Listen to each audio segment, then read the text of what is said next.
All right. No, it's fine. Thank you. Good evening, brothers and sisters. We greet you once more. Brother Pule, this is our what? The 8th episode. Yes. Yes, We are sir. meeting again on our 8th episode, and we are dealing with the voice of youth in the Uniting Reformed Church in Southern Africa.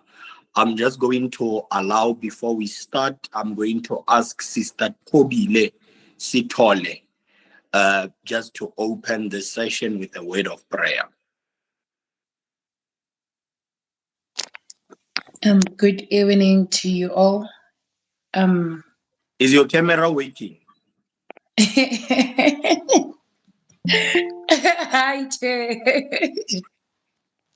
yes, my camera is working, but yeah.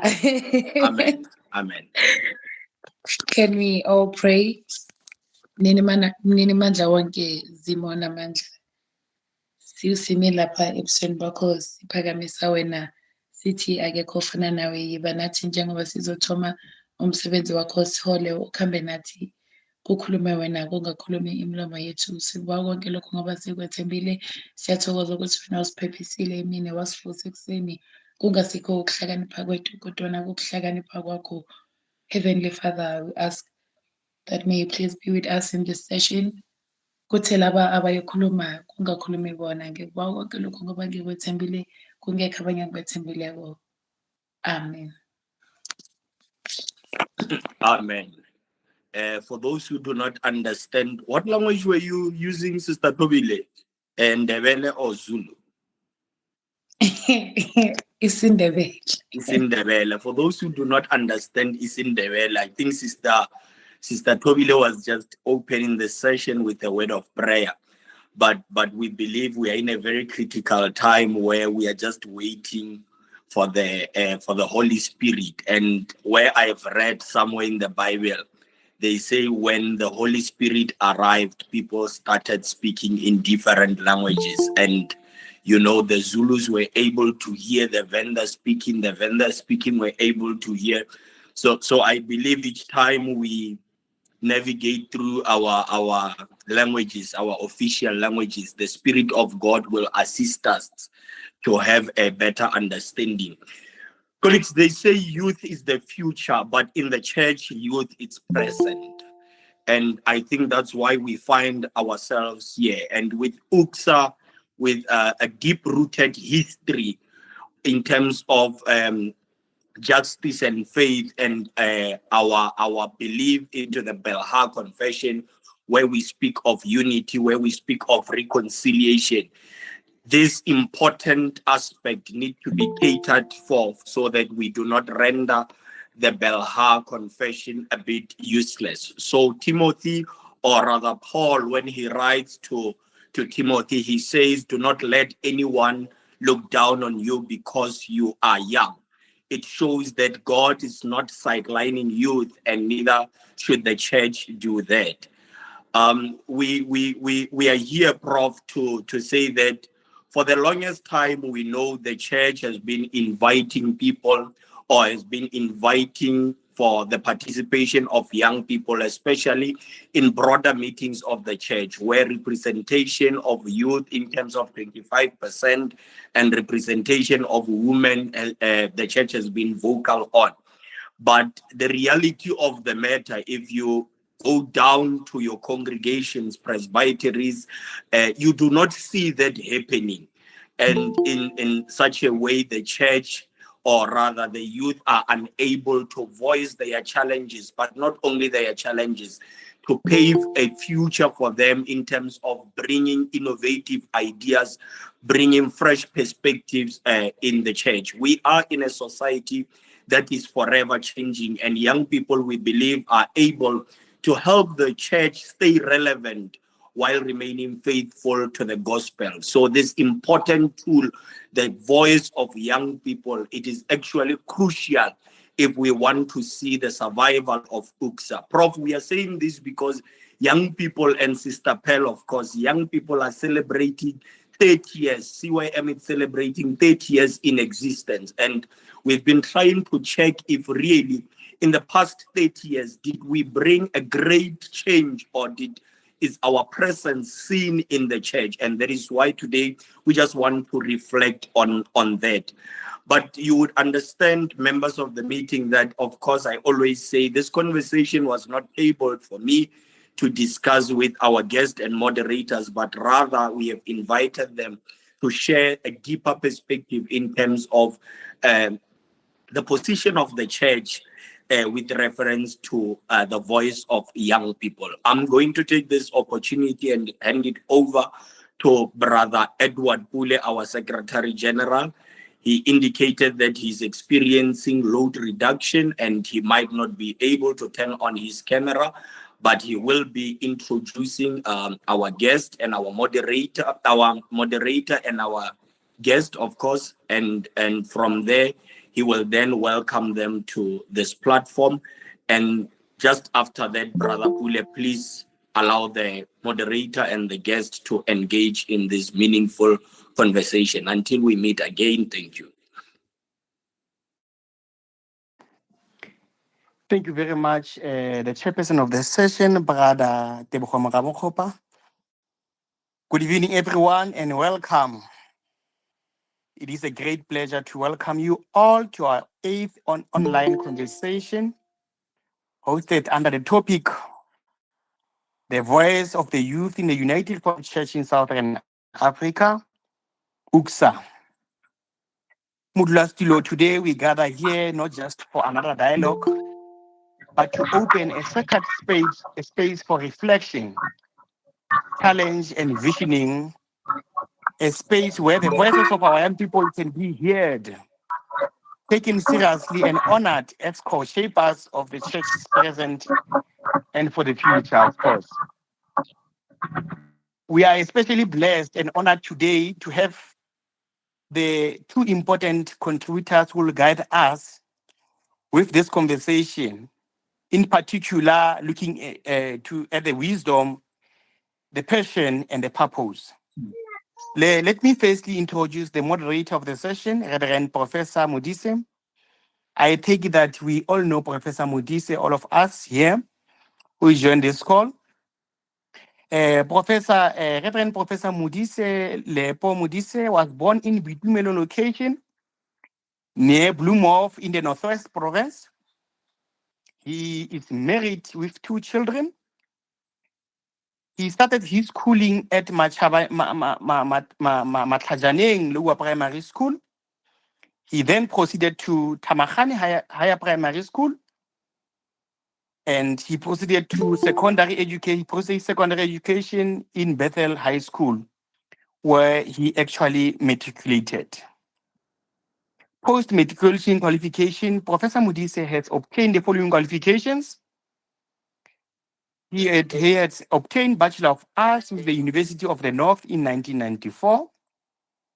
That was his first degree. He then proceeded to the University of the North again, where he obtained a Bachelor of Divinity, in brackets, Master of Equivalent. He obtained that degree in 1997. He further proceeded to the Rand Afrikaans University in 1999, where he acquired his senior primary education diploma. Professor Modise further studied. In 2005, he obtained his Bachelor of Education honors degree with the Northwest University. He further acquired the Advanced Certificate in Mathematics Literacy with the Northwest University in 2008. He also did his Advanced Certificate in Maths Education with the Northwest University again. He acquired that qualification in 2009. Professor Modise, he acquired his Doctor of Theology with the University of South Africa, UNISA, in 2009. And then in 2011, Professor Modise acquired his master's in education, master degree in education, focusing on educational management with the Northwest University in 2011. Lastly, he also acquired an advanced certificate in higher education assessment with the University of South Africa in 2013. Mr. Chairperson, Professor Modise has worked as an educator for 17 years. Right. Now, at primary school, he served for a year, and then he later joined the secondary school teaching, where he served 16 years at the secondary school teaching. He has taught the following modules, or rather the following subjects: mathematics, natural sciences, life sciences, agricultural sciences, and physical science. Reverend Professor Modise serves as the Minister of Word and Sacrament for 27 years at Sanisof Congregation in the Northwest Province. He served as the chairperson of the Ottosdal Presbytery, and he humbly served as the actuarius of the Southern Synod for the good 8 years. Humbly served as the moderator of the Southern Synod for 9 years. Served in the integrated ministries at both regional level and the General Synod level. Served as a member of the GSC General Synodical Executive from 2009 to date. Served as a regional rep for 3 years, actuarius for 4 years, and as the moderator for 9 years. And then Professor Modise, he has served us as the youth of URCSA.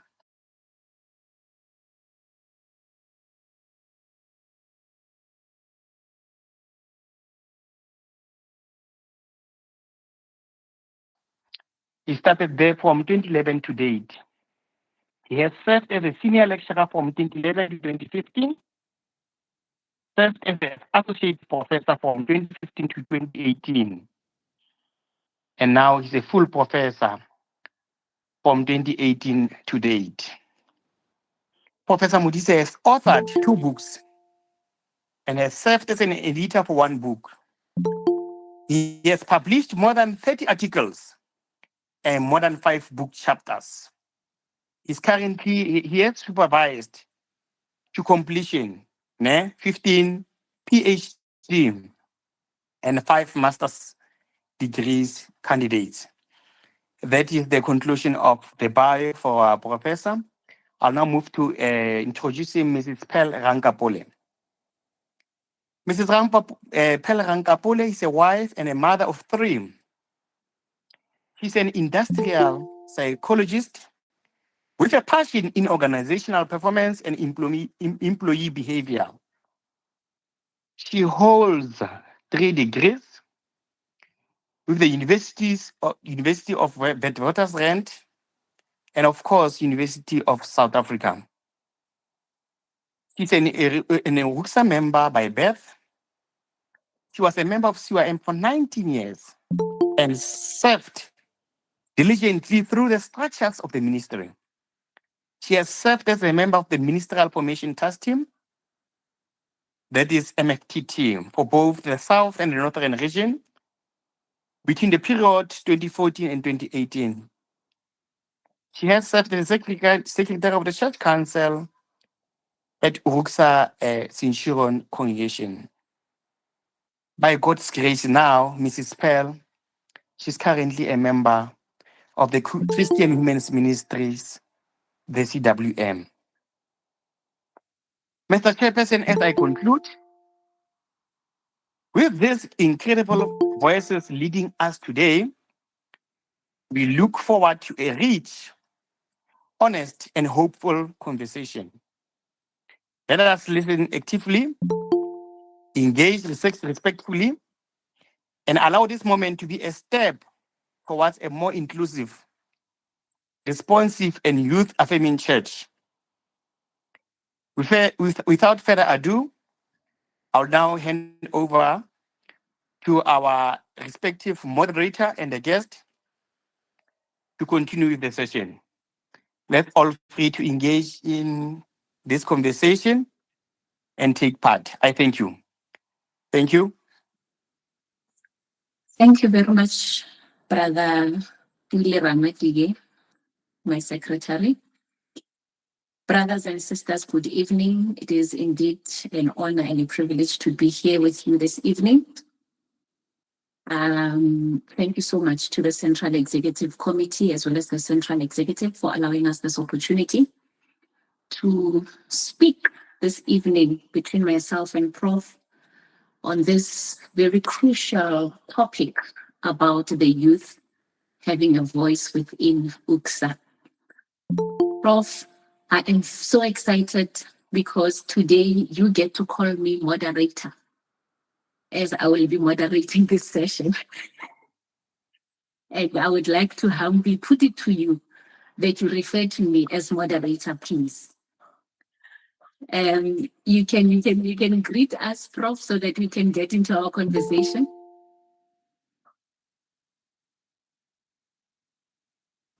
Thank you, the chair of the CEC, the general secretary, the moderator of the session. Good evening. Then I'll be led by my moderator to enter into this engagement. Thank you. Thanks, Prof. It's a wonderful introduction that we had there by Brother Pule, and it has given me context. I've always wondered, it's not many Baruti who have got a passion for young people. And in all my years having interacted with you, you've always seemed so passionate and always wanting to listen and always had the patience to listen to young people. I learned this evening that you are a maths teacher. So it makes sense. Maths teachers really do have that patience for young people. Prof, we are here to talk about the youth.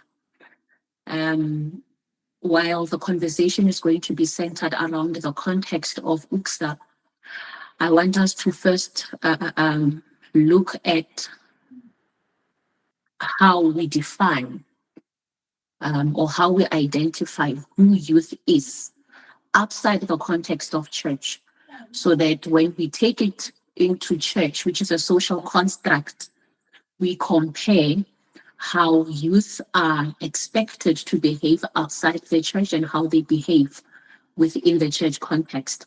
So the first thing I want us to do is to tackle our understanding of youth. And I'm just going to give that to you, Prof, to outline for us the youth. Thank you very much for the invitation to enter into this conversation and the discussion.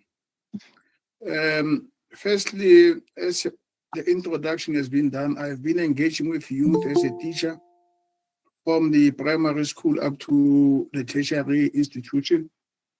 Secondly, I've engaged with the young people as a football coach, coaching under 15, under 19, up to the Vodacom level coaching, where I used to deal with the motto of FIFA that says, once you are a coach, you need to do what you call boys to men. And then that motto also gives us the clear indication of movement of a person from childhood to adulthood. Young people are actually not defined in terms of age, but is defined in terms of the mental growth and the chronological age.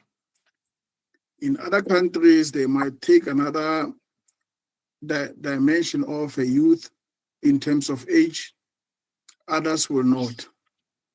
But normally, I define young people or youth as a person who is in transition from childhood to adulthood. A person who's been pulled from two directions. At one point, you will find an adult in a youth. At one point, you will find a child. And if families, educators, church pastors and ministers does not understand that particular struggle, it becomes very difficult to handle young people or youth. Mhm. Maybe my moderator, let me introduce this topic so that we must bring it to context. From the Old Testament, we see the two generations of youth. The youth of Moses, who have seen Egypt, who have enjoyed the benefit of Egypt, who have been disruptive to the order, the political order of Egypt, to an extent of even killing some Egyptians so that they must get their own liberation. And then in the wilderness, towards the end of the wilderness,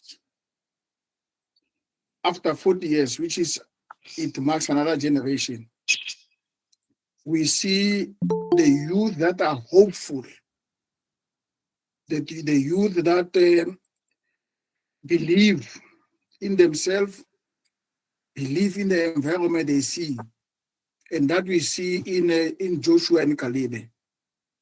They were sent with 10 other spies who were in Egypt.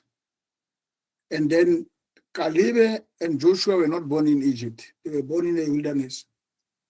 And then once they see the space, after they've inspected the space, they have hope that they are going somewhere. And they even said the people of that land are big.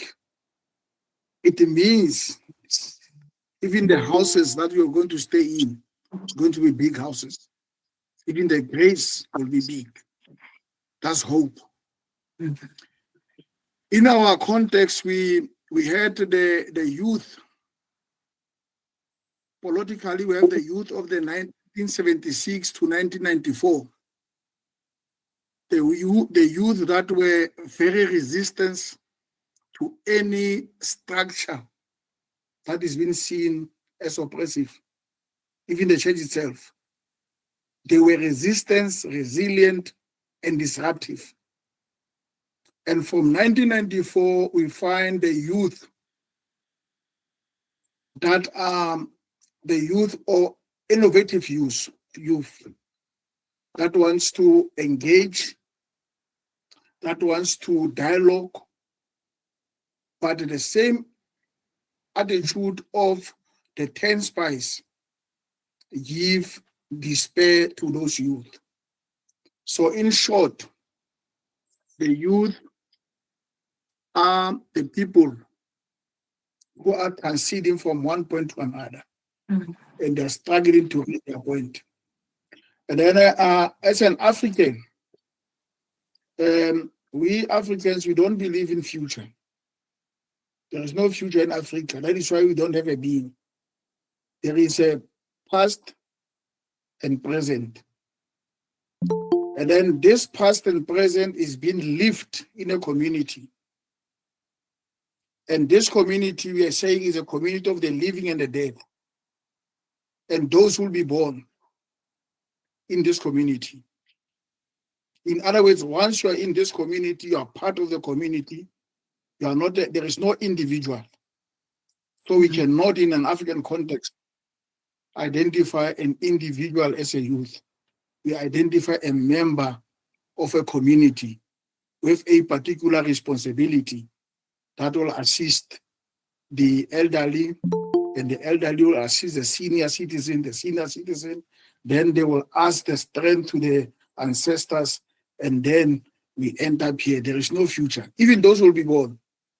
We are not even aware whether in this community one day we will have an albino or a disabled or an LGBTQI, but those who are born into that particular community are a member of a community. Therefore, when one takes it down to United Reformed Church as a community of believers according to Article 1, it means all of us, we are members of this community by virtue of Article 3 of membership that believes in Christ.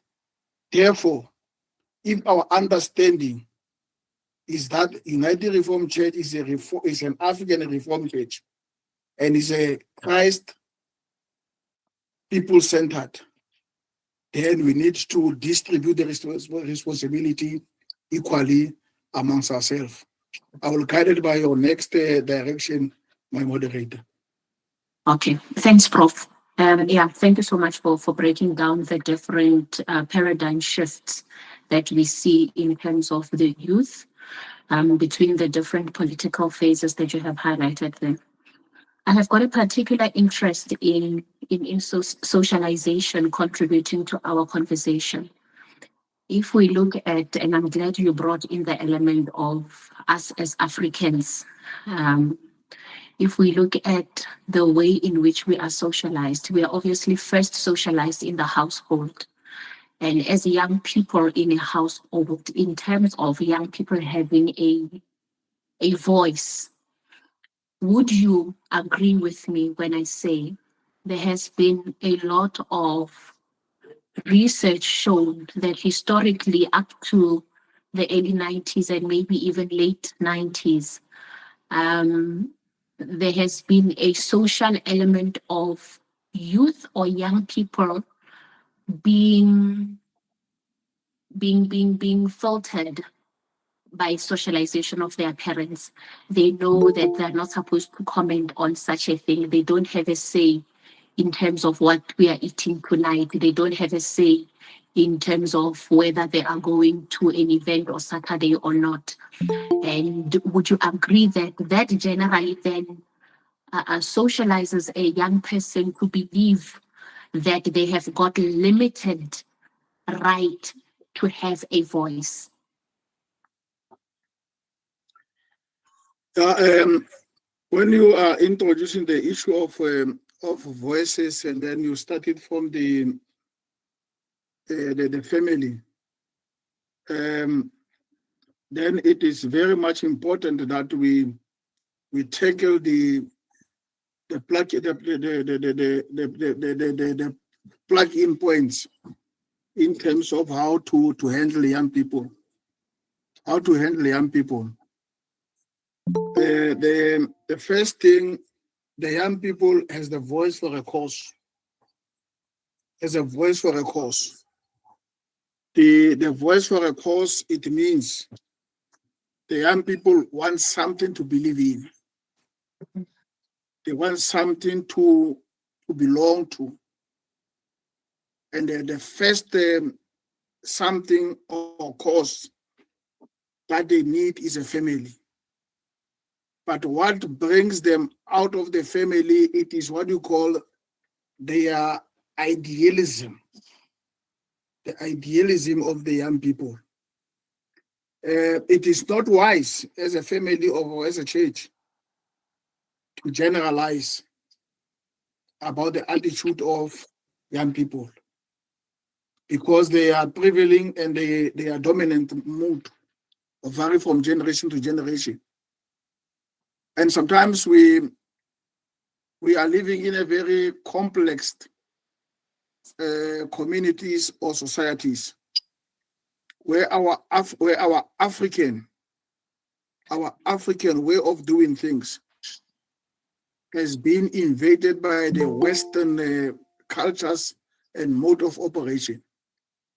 In an African way, a child has a voice, and that voice is the voice of listening and learning from the other people. The fire stories. They will be gathering on the fire, and then they will be told stories that educate them, that gives them the attitude of a lion. They'll be telling the story about the lion, how the lion has been treating other animals and all those things. It's building up a young person to know that you need to have an attitude that is resilient, attitude of a leader within the environment. And if there are issues that a young person needs to address, he will the young man will go to the father will advise. A young girl will go to the mother, and the mother will advise. The sister. Then it brings us to to the east, the voice of the young people that we always hear, that we want a role model. We want heroes amongst our families. We want heroes amongst our fathers and mothers.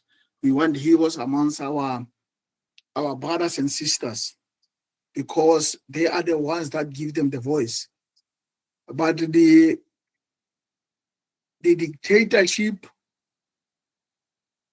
and the autocratic family governance, it is something that we adopted from somewhere, which is not ours. Okay. We are going to break that down. There are a lot of themes that are coming through that come through in our conversation later on. Let's move the conversation into the church, Murut. The young people from different backgrounds, from different households, coming from homes where there are mothers and fathers that can be consulted around the fire for those stories and for those advices, that come into a church. And you have explained a very critical point to say that these are people that are still in the process of discovering themselves between the transition between childhood and adulthood. When we bring it into church, and we had a conversation recently about it being a safe space, we are wanting it to be, as per the Balha, an environment that is accommodative to everyone, that does not discriminate against anybody, including on the basis of age. Now, the basis of our conversation today is that, to say that the youth within URCSA and having a voice, it depends who you ask across the different regions or the different synodical regions. You will get different answers. You will get a young person saying, the youth do not have a voice in our congregation. And you will have another one on the far end of the General Synod saying, we are very vocal and the leadership listens to us at our church. And I want us to look at how we can have so polarized views in terms of whether we've got a voice or not as a youth within URCSA. I'd like you to go first, and then I will add my contribution in terms of this polarization. There are far ends. There are those on the far end that say absolutely not, we don't have a voice. And there are those that say, sure, we're actually being given the leeway to speak about anything and everything. We are given the time of day, our ideas are listened to or are given the platforms. If you allow me, my moderator, I will start by a phrase that I normally used in my context when I'm with elderly people, leaders, or speaking for the youth in the congregation where I'm a minister. I will always say, when young people are in the house, the mothers in the house will say, they are making the house dirty, they must go play outside. And when they are outside, they will be accused again that they are damaging the garden. And then when they go outside, whether into a tavern or into a shebeen, the first word that the shebeen queen used is the words that Jesus Christ normally used when people were voicing out for a help. Jesus Christ would normally say, what can I do for you? And then the shebeen queen will say, what can I do for you? Have a seat, I will serve you. But when you get home, when you get into the church, they will tell you, this is not your space, you have a space somewhere. And then what is the results? The results is that the taverns and the shebim are packed because always there is a marketing phrase of Jesus Christ. What can I do for you? Have a seat, I will serve you. Now, let's start in the church and society. The transition that I've explained, that the youth of the 76 and up to 1994, they were disruptive youth. They were the youth that were resistance. They were the youth that not want to be governed. And then the very statement that I've uttered under the idealism, the church and the society generalize youth across the generations. Even if we have the youth that are welcoming and say, here we are, you want to assist with all our IT, with all our financial skills, with all our managerials and other skills that we have, then the church is still stuck with the mentality of resistance, with the mentality of generalizing youth, with their mode, forgetting that it varies according to generations. And then the problem of people who are from Egypt to Canaan, it is that they always remember Egypt, modern Canaan. Even if you had 50 youth in a church, and then you miss 3 or 4 familiar faces of young people, an elder or minister will just say, young people does not attend the church, and there is 50 who is more than the CWM, who's more than the church council itself, who's more than the adults in the congregation. Then we say the youth does not attend the church because we are stuck. We really need a liberation to move a little bit further. And this is not our thing. It comes from somewhere. That is why in Europe, churches are empty. And only this dominating old women and old men in the church are still remaining in the church.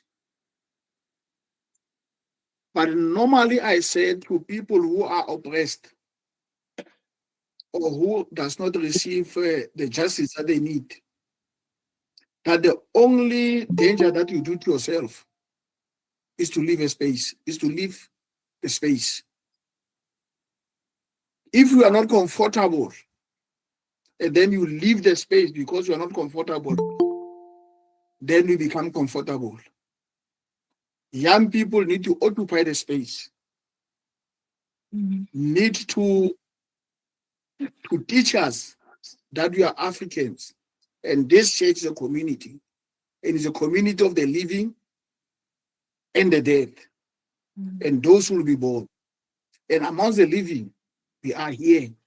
This is our church, not the future, but today and now. Yeah. And then you have mentioned something about the safe space. The church ought to be a safe space. Ought to be a safe space. I will start with the famous narrative or event in Rwanda during genocide. People were running into a church, knowing a church as a safe space. But all to find that the pastor, after they have entered into the church, he'll call the opponents and say, here are 100 or so many people in the church, and then people will come and kill them in the church. And then that narrative, to kill a person, is not to kill him physically. Muzwake Mbule said, to kill a person, you just need to kill the mind of a person. So sometimes you go to church, and then the happenings, the incidents in the church kills you spiritually, psychologically, and mentally, instead of being a safe space to liberate you. Sometimes you go to the church with 10% happiness, thinking that you'll come back with 95 towards 100. And then you come with negative 100% in terms of happiness. Yeah. And who needs to change the space? It is the youth of United Reformed Church. The youth that sees that the society needs to change. The youth that participate more than any other ministry in terms of the service and witness, giving welfare gifts to people, dealing with those who are disowned by their own parents, dealing with those who are conquered by the drug lords. Then you are the young people are the safe space, are the people who have all the knowledge to assist to liberate the church, just like Caleb and Joshua. When the elderly people say there is no hope in Egypt, and then they say in Canaan, and then they say there is hope. Even the houses are big, because the problem you see that those people are giants, they are going to kill us. We see it as an opportunity. I'll pause there, my moderator. Thanks, Muruti. And I think you hit it on the nail there. So I also wanted to contribute to say that there is a resistance or a fear. Maybe it might not be a resistance, it might be a fear from the system to allow young people in or to take them without looking at them through the eyes of history, the lawlessness, the disruptiveness, and all of that. But in the same breath, I think the church, and again, it was another conversation a couple of weeks ago, the church is wanting to make that change, to view youth as not the enemy, as full members in the church who have got the prerogative to have a say. And I'm using the word prerogative very deliberately there. But what we are seeing is that the youth are not taking advantage of that opportunity.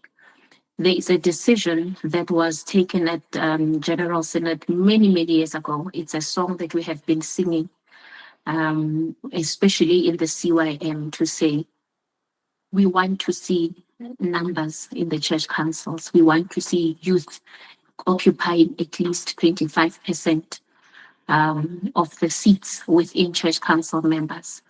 And while we do know that some congregations do not really care about that resolution, we find that there are some congregations that are wanting the youth to join, but either the youth are just not coming forth or are stepping up and joining, but are not performing or are not contributing, in essence, rendering the basis of the decision useless.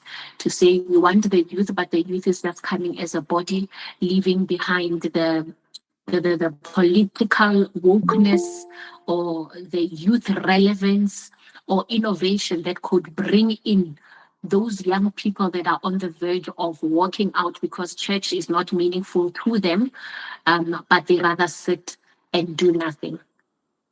Now, in terms of the word prerogatives, in Kimberley, a few years ago, I think this was in 2022, we had a leadership workshop with a professor, and you said to us, you were explaining to us the running of the church or how the church operates.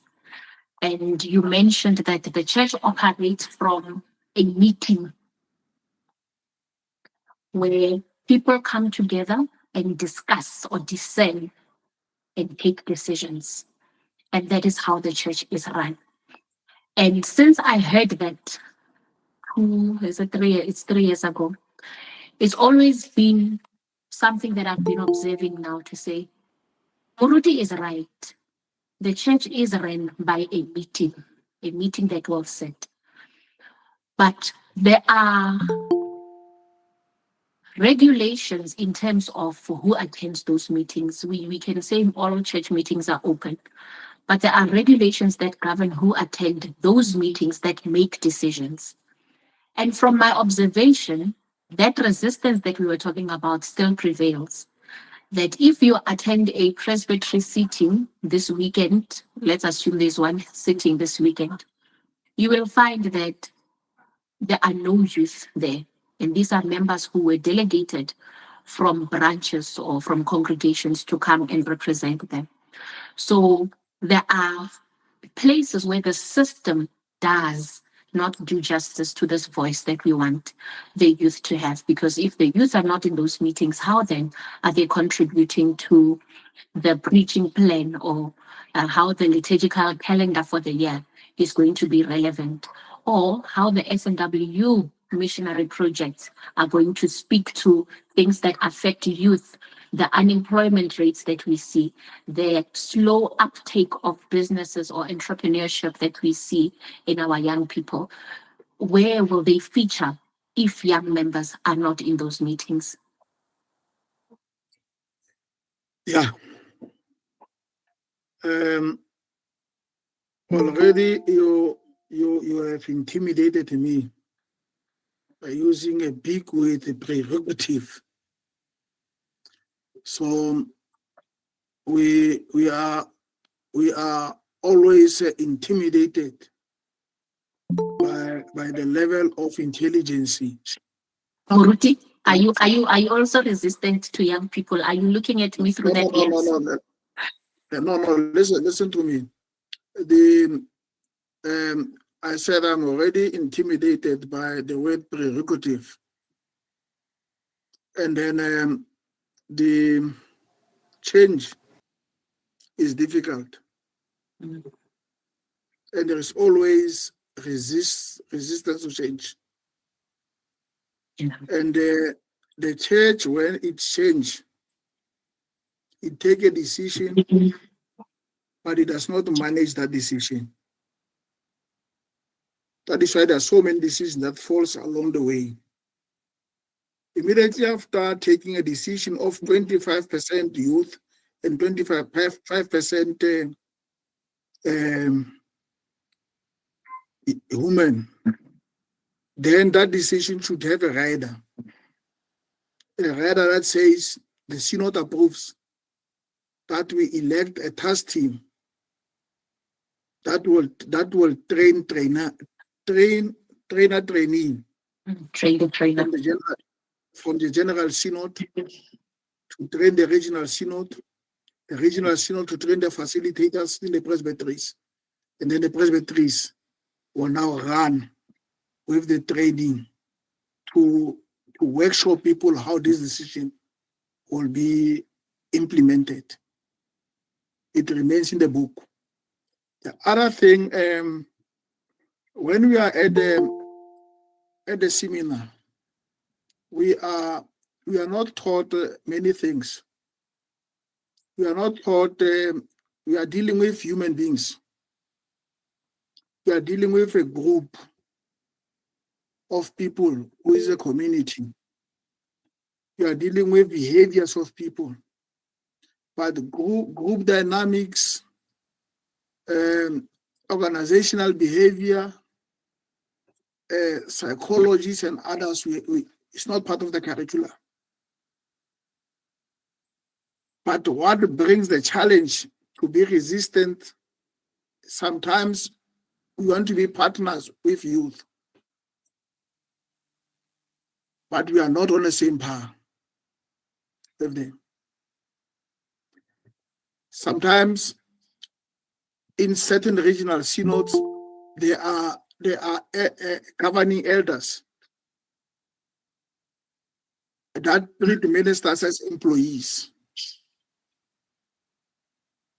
That ministers should listen to the voice of the employer. They call them the employer. That group of people call them employer. And they call themselves a church council. And the minister is an employee. So who's supposed to educate this group of people to change? It is a minister. And you cannot bite the hands that feeds you.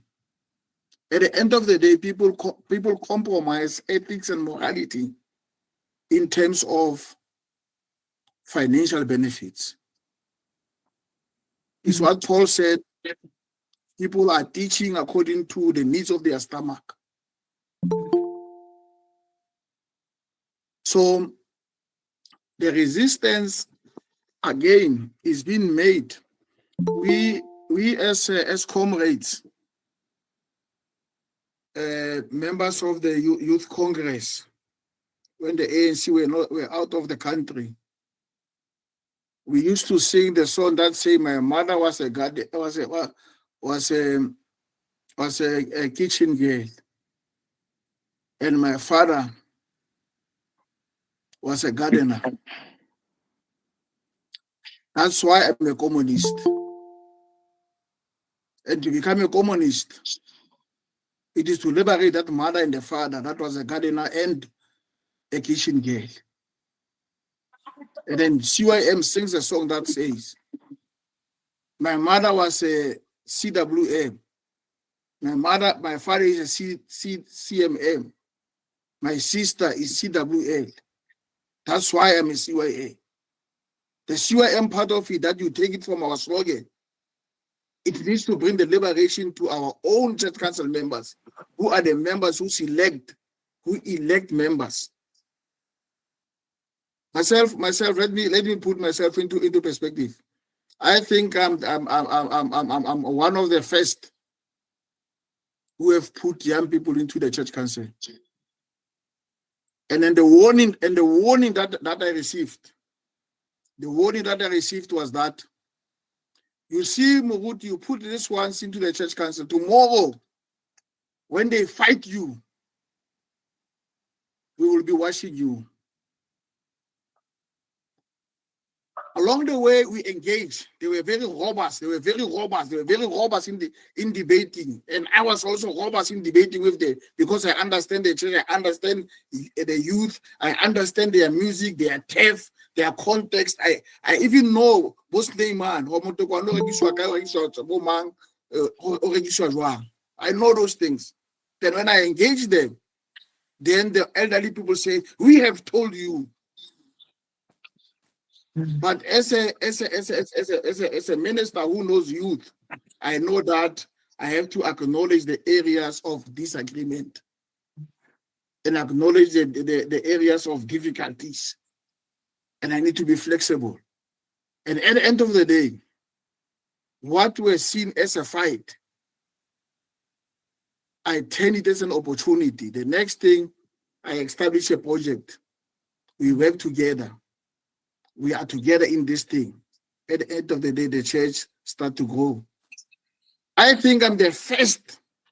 That's what I think I'm sure. I'm the first, if not the only, who has allowed a lesbian to be robed as CYM as a female, as a male. I think I'm the first, again, to allow a gay to be robed a female uniform, if I'm not the only. because I understand all the dynamics of young people, because the youth is where you start to find yourself, whether I'm black or white, I'm male or female or what. So it needs a massive force of change. And that force of change, it is to be active. As a minister, to influence and to be active, you need two things: knowledge and energy. Knowledge in terms how the youth, what are their music, what they are deaf, what is the language, the energy to participate. I never missed a meeting of young people. And if executive in my local congregation can just have a meeting without me, I'll fight. Say, this is my work. I'm ex officio. Go and look your constitution. I must be there. You see, the problem is that we don't have knowledge and energy. Carry young people within the church structures. Yeah, Moruti, it's interesting that you are bringing in the element of how the youth voice, we are still on the point of meetings, and there is often feedback that, and I really don't like the statement, but that it implies that young members need to find a different way of speaking. So you've attended our meetings, you know how the meetings are. And there are members of the church who believe that lacks the church decorum. So either there is too much noise, too loud, or the choice of words is said to be offensive or not church orderly. There's a term now, church orderly.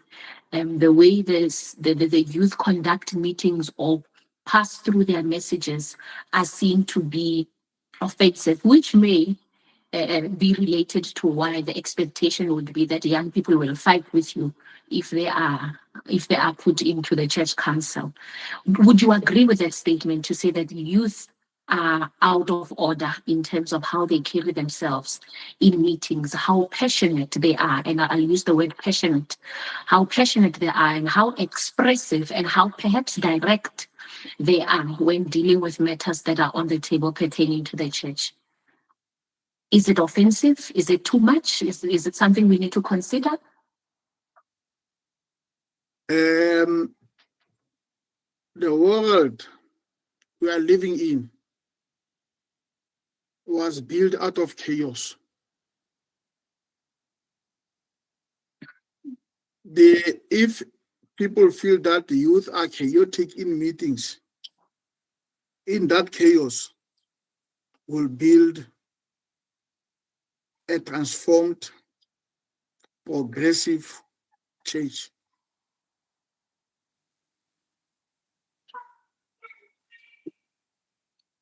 So you take Melanchthon, you take Luther, you take all other these people that were living under a very strict rules of the Roman Catholic. They become radical. And for your information, some of the researchers will tell you that Luther and Melanchthon, when they drafted those theses, they were drunk actually. So right from the beginning, they were disruptive. They said we are not going to behave according to the norms and standards of the church. I'm not saying you must disrupt the church, but you need to be visible and available. You can influence the decision of a presbytery, not being a member of a presbytery, just being an observer or a visitor, and then raise up your hand and say, Chair, I'm quite aware that I'm not a member, but on advisory capacity, then you'll speak. After speaking, if the chair is a chair who is well versed on chairing the meeting and is very tactful, he will say, can somebody, if in the meeting, take that decision, write it as a motion, and then it become decision. You are not a member, but you have participated up to the decision making of the meeting. But because people say it is costly to go to the meeting, we cannot carry all these people to this meeting, or you have all the possibility and the accessibility to get into the meeting, and then you just decide I'm not going to that meeting because you are not wanted. You must be visible, you must attend. And then you can even go to an extent of saying, if the plates are limited, I'll bring my own scarf team, but I just want to listen how the church talks. In the American churches, in their synod, there is a synod before the synod, the youth synod, and then they call that synod an advisory synod. You were in Leipzig with us before the General Assembly of the WCRC. There was the assembly the pre-assembly for youth, the pre-assembly for women. Yeah. And then all that has been discussed, it is taken to the plenary. And the constitution is clear. Your delegation should be two youth, 2 women, so many church leaders. So we are only 80 years as a church. And we are only 30 years as a democratic country. It means the 40 years has not yet passed to wipe the old generation. And then we are now faced with another challenge in this church, where now professionals who are invited to be in the church councils, who are now becoming the gatekeepers for young people in the church. Just close your eyes and think of them within your own church. You'll see them, you'll find them. Those that we think they have the knowledge that the youth can bring many changes into the church are the ones that will close. And are the very same ones that will close the mouth of a minister.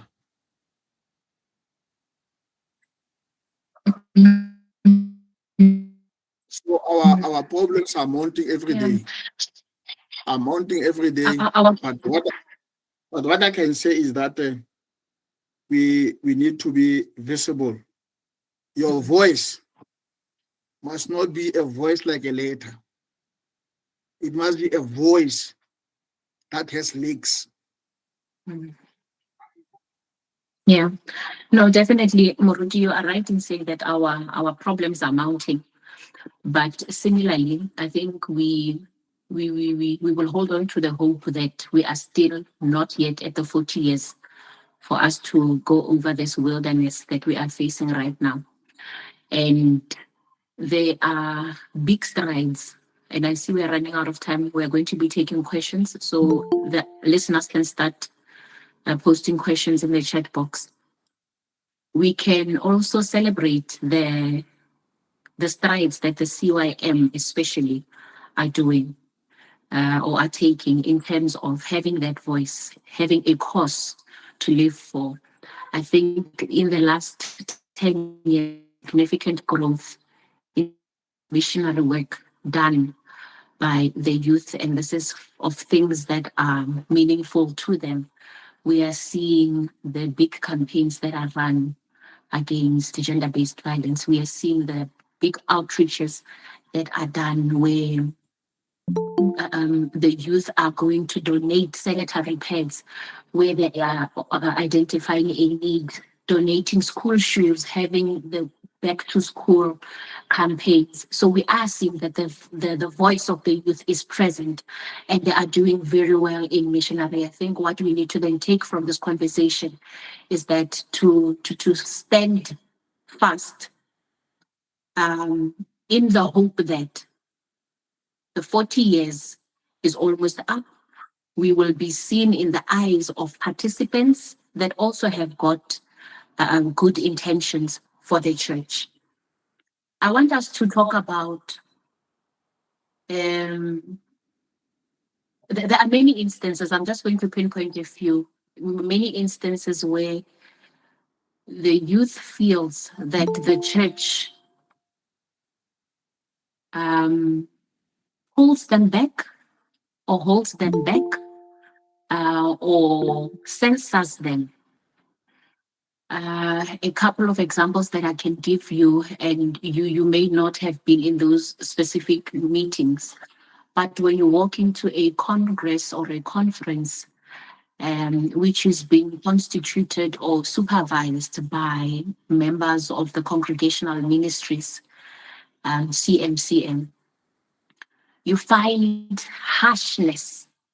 And I only started experiencing it raw recently when I started joining or attending meetings of other ministries. For the youth ministry, you find that the congregational ministries are more harsh in terms of supervising, wanting to even dictate the decisions that can be taken in comparison to the role of CM in maybe the men's ministries conference or CWM and CWL. There is still that resistance that we pick up there. The biggest one that I also want to highlight, in 2012 at the Namibia General Synod, there was a big decision taken at that meeting that has to do with the youth, that was even factored into our constitution, that being of the age limit, the introduction of the age limit into the CYM constitution. And the biggest outcry there was, how can the church make a decision for the youth without the youth? Would you agree with me to say that these instances are indeed the church pushing back the youth or wanting to limit their voice?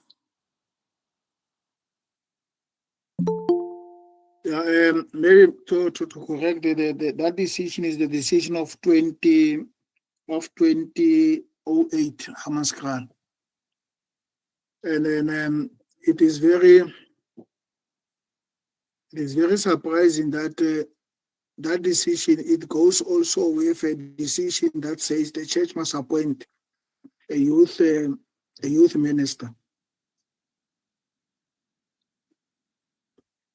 that will deal with the issues of young people. But surprisingly, we have pushed the age limit one vis-a-vis the one to appoint a youth minister. There are two factors here. One, the church did have a challenge of international meetings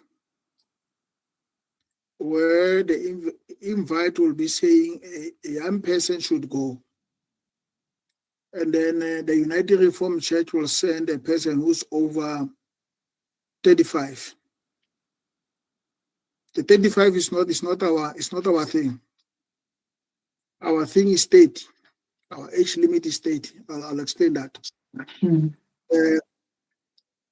That is the problem that will be questioned, that why are you sending elderly people to the meeting? Because by that time, from that meeting, a person who attended the meeting, I think he was 40 plus. who was the chair of CYM by then. Then it was a report to a meeting that you have this particular challenge. And then the Synod defined, in their meeting, defined what is youth. What is youth? And then it says the age, you must read that clause very careful. It says the age limit of the age limit of the United Reformed Church, youth in United Reformed Church, is 16 to 35. And then it was put in the church order as raw as it is from a decision. And the law says, even the church polity says, a section or a regulation should not contradict each other. It says the age of youth in United Reformed Church is 16 to 35. Mhm. And there is a clause in the very same constitution that says the membership of CYM is from Sunday school.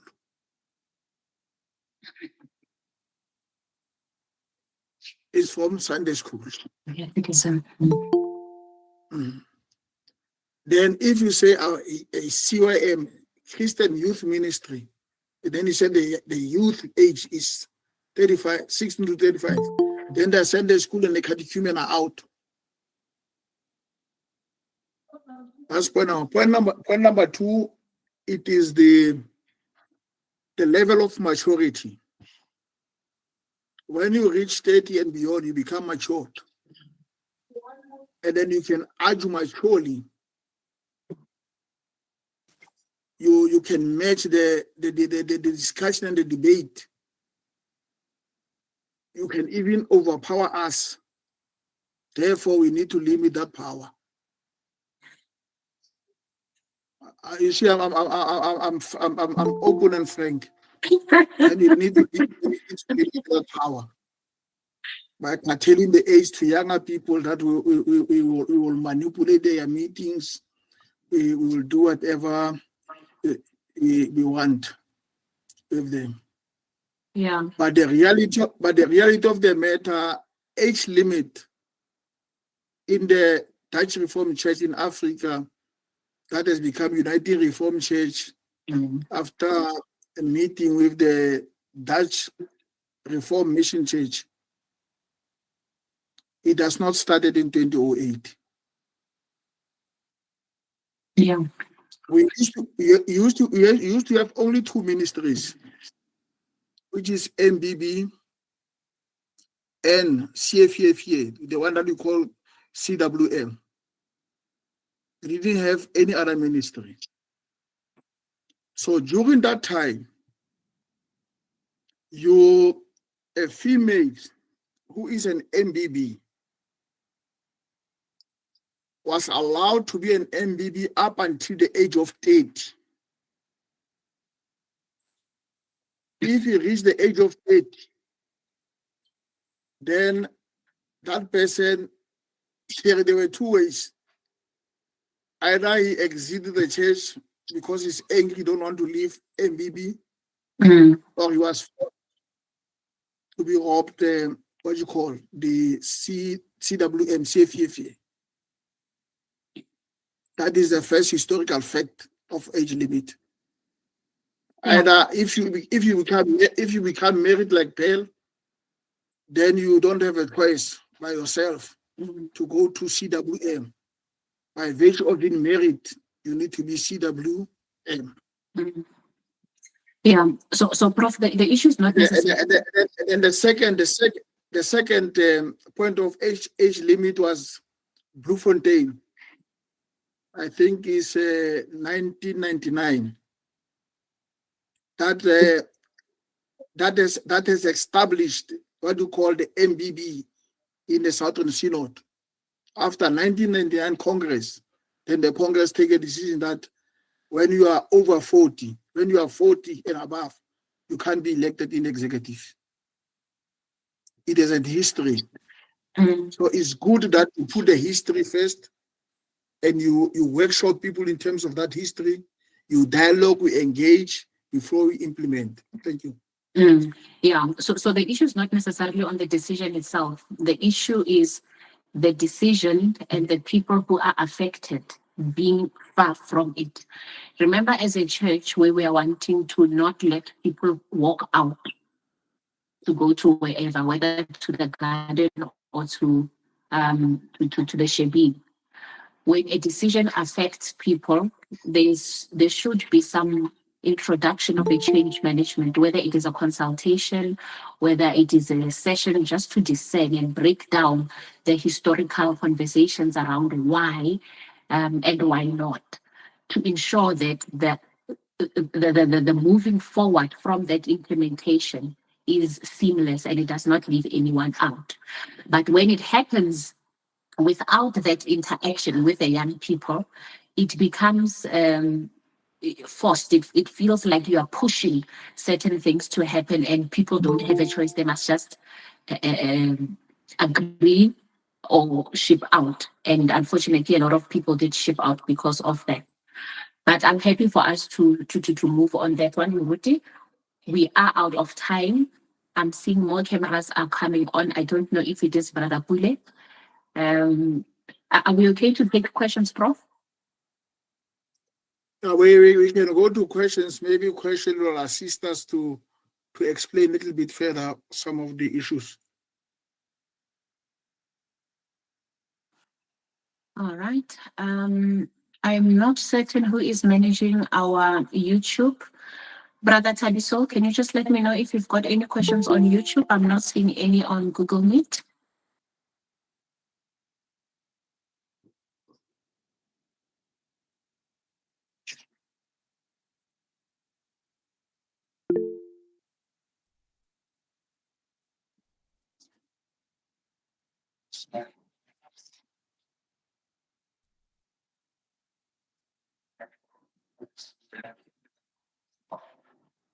Okay.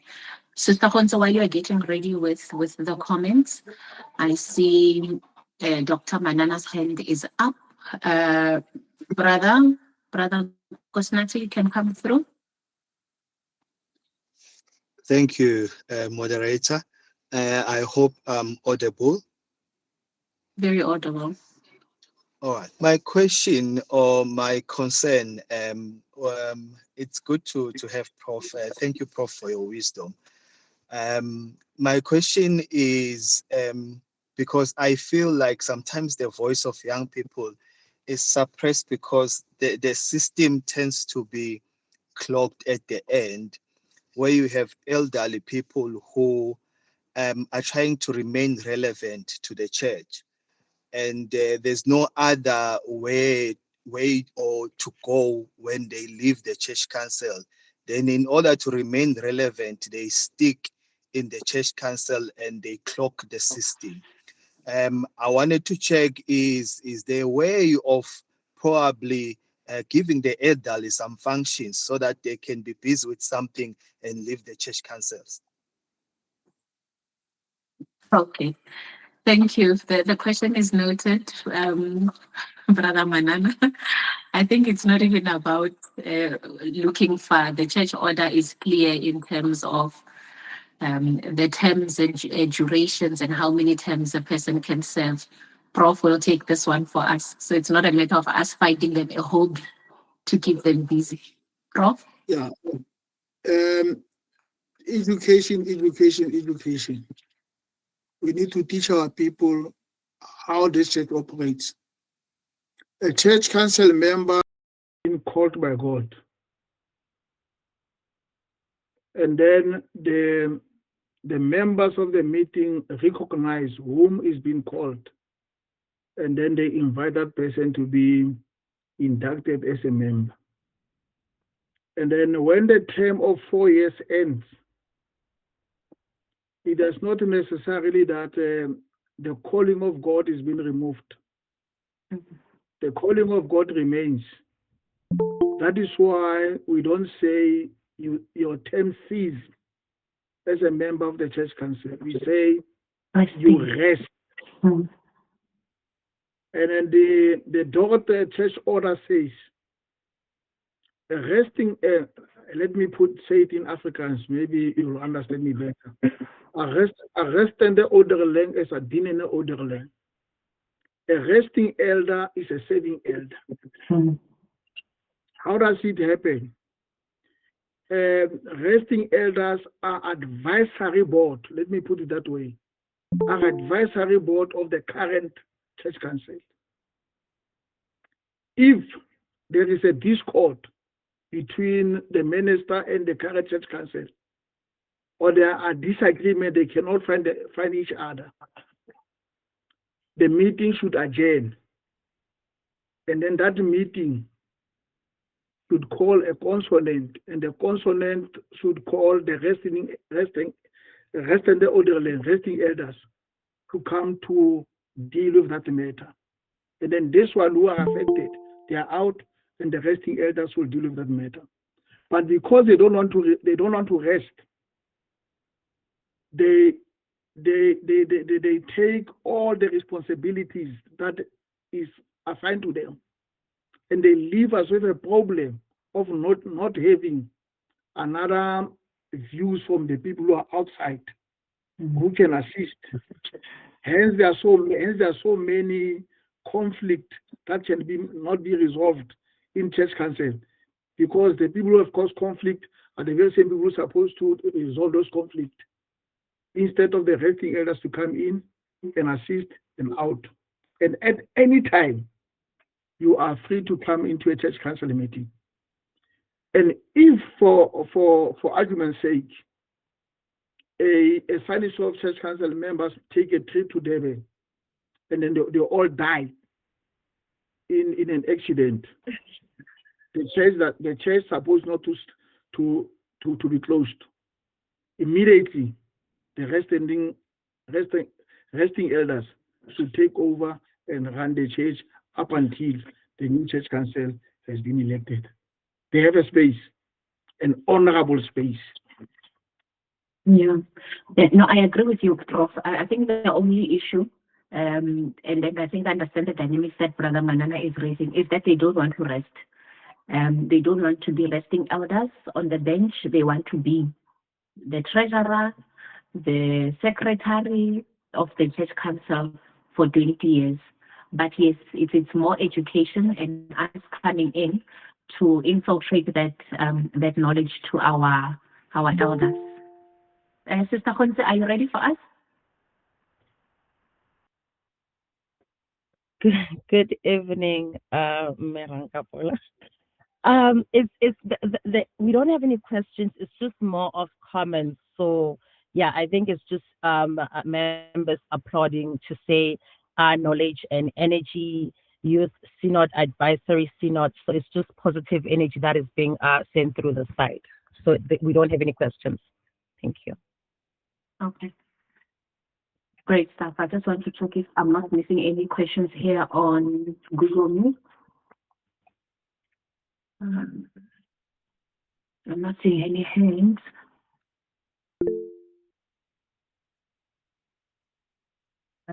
Okay, I'm seeing a hand. Sia. Come through, Brother Sia. Good evening, everyone.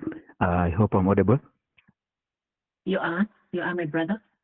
Okay. To the moderator, Prof, and to our moderator for the meeting. Thank you, Prof, for your wisdom and giving us the background of our church. You mentioned something, saying that you are maybe the first or one of the few who have sort of welcomed the LGBTQI plus community within our church. Most of our youth has left the church due to some circumstances of not being given a voice to express themselves within our church.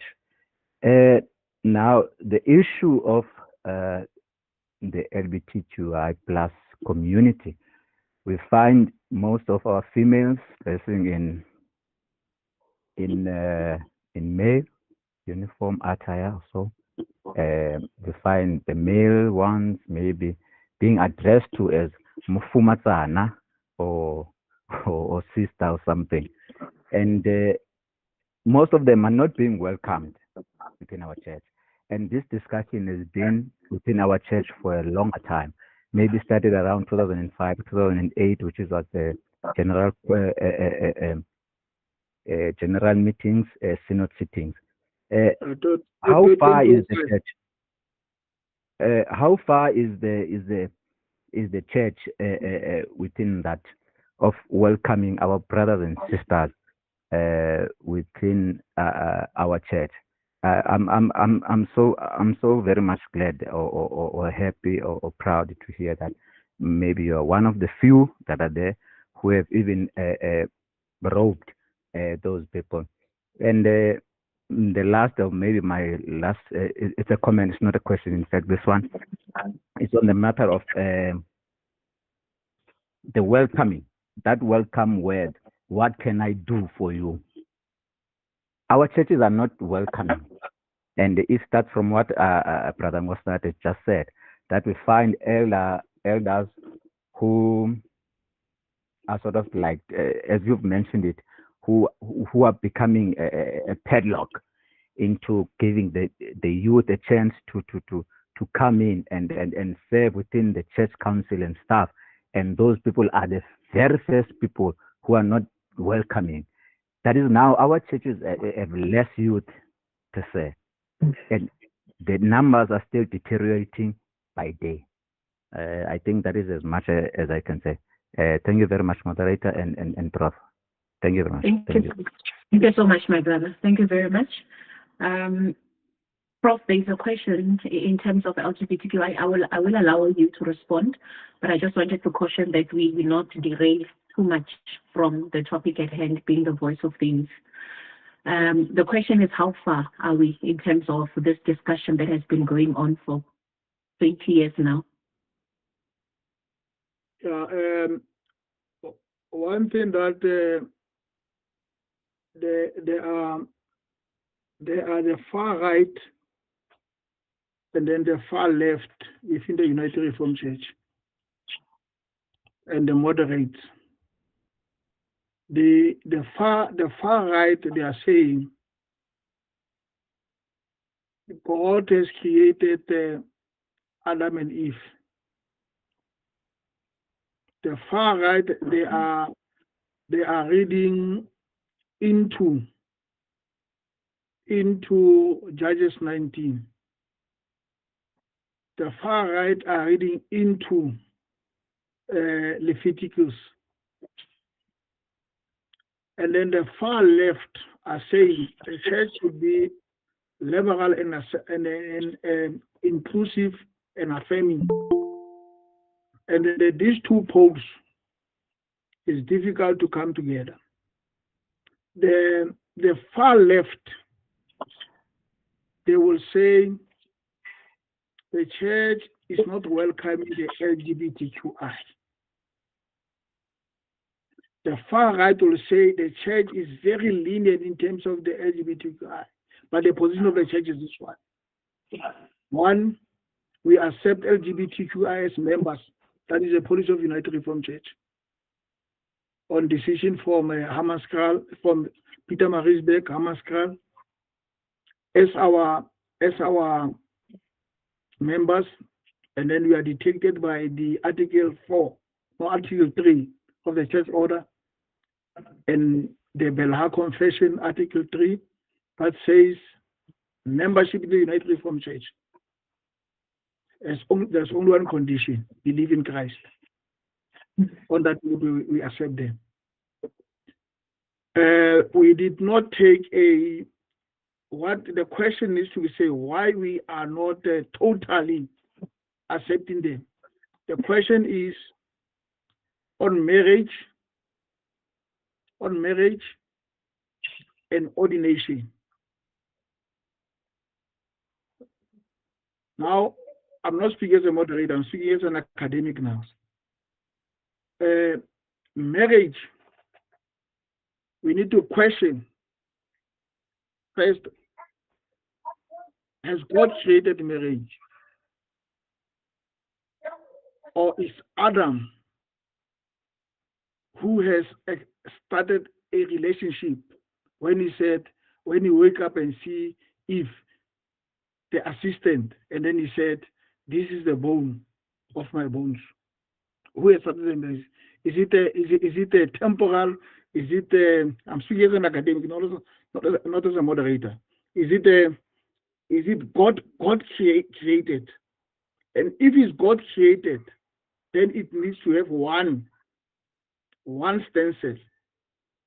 If marriage is between a man and a woman, then it needs to be that marriage. And then everybody needs to marry because it's God creation. I don't know whether you understand what I'm saying. There will be no chances for celibacy that Paul say you rather better stay unmarried to serve God, blah blah blah. Then everybody should be married because is a rule, is a norm. Secondly, Jesus Christ was asked, you are speaking about resurrection. When we die, and in our Jewish tradition, when I'm married, when I die, my brother will marry my wife. And then that brother dies, then the other one will marry, and then we are 7. And then during your resurrection that you are speaking of, when people are resurrected, whose wife will be this particular woman? And then the response of Jesus Christ says, during resurrection, there will be no marriage. There will be no male and female. Now, a doctrine, a concept that stood the test of time, it needs to start from creation, theology, reconciliation, and it goes to eschatology, to the ends of the world. Then marriage, it started with Adam here, and then it ends in the grace. Why should we worry about it? Lastly, we believe that a human being is an image of God. And if a human being is an image of God, then that human being has a dignity. And we also believe that a human being, as an image of God, this God is known, is knowable, and incomprehensible. We know something about God. We don't know everything about God. The same with a human being who is an image of God.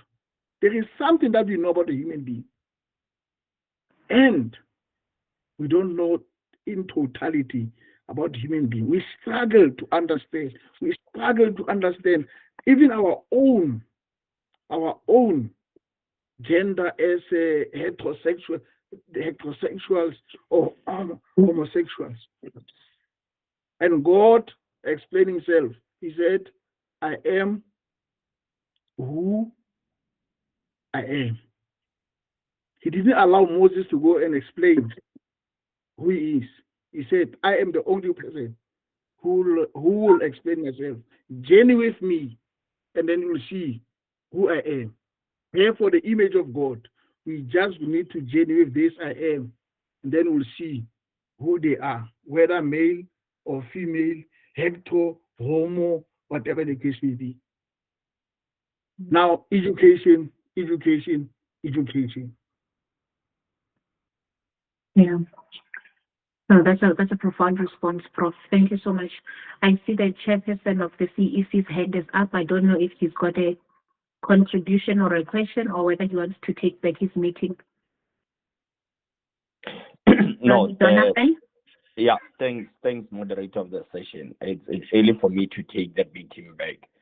I want to engage on what the moderator, rather, Professor said in terms of the decision of the General Synod in terms of 25% representation. And to say, I don't even think at broader meetings the church is intentional in terms of making sure that this decision is well implemented. Because if the church was intentional, this decision was supposed to also be a contributing factor when we constitute. But as a matter of fact, it's just been put there in the letters of credence. And when we arrive in those meetings, I have attended quite a number of those meetings. You find that it's not adhered to. But I think we need to come with a system. If it means that, because I think what always scares us when we go to congresses and synod is the issue of constituting, if we'll definitely constitute. But if then the absence of that 25% representation of young people must start being a factor to enable, no, not enable. If disable is a word, let me use it, the meeting to actually constitute. But also we need to check moderator and guest in terms of what are the functions of this 25%. And one, they attend and they are limited. And of course, in many meetings, presbyteries and synods, and even the general synod, they are now limited to ushers. You see them now taking pictures. You see them assisting to older women and men to actually occupy chairs. To a point where if an older man comes and then you are seated and he came late, you need to be moved from your chair. So the function of that 25%, if you track it down, really becomes a bit insignificant. But also the last part is how our church meetings are structured.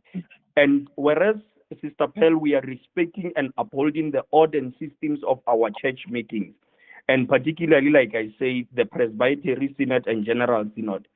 But this structures or this order of meetings, often intentionally or unintentionally, they limit meaningful youth participation. Why am I saying this? Sister Pearl, age is a disadvantage to knowledge at times. So my knowledge will not be at the same level with Professor Modise because he had an advantage of age. And we have put this rigidity of our meeting formats and procedures and expectations, which at times they become overwhelming and they make it difficult for that 25% to engage meaningfully because of this absence of knowledge. I'll give you an example. A young person, a 28-year-old young woman who will be attending the General Synod for the first time in Lesotho, will not know when to actually raise a point. And the time you want to speak, the chairperson of the session, moderator, either of the GS or regional, or the chairperson of the presbytery, the first thing they ask, on what point are you raising? We discuss things from the report. We discuss recommendations.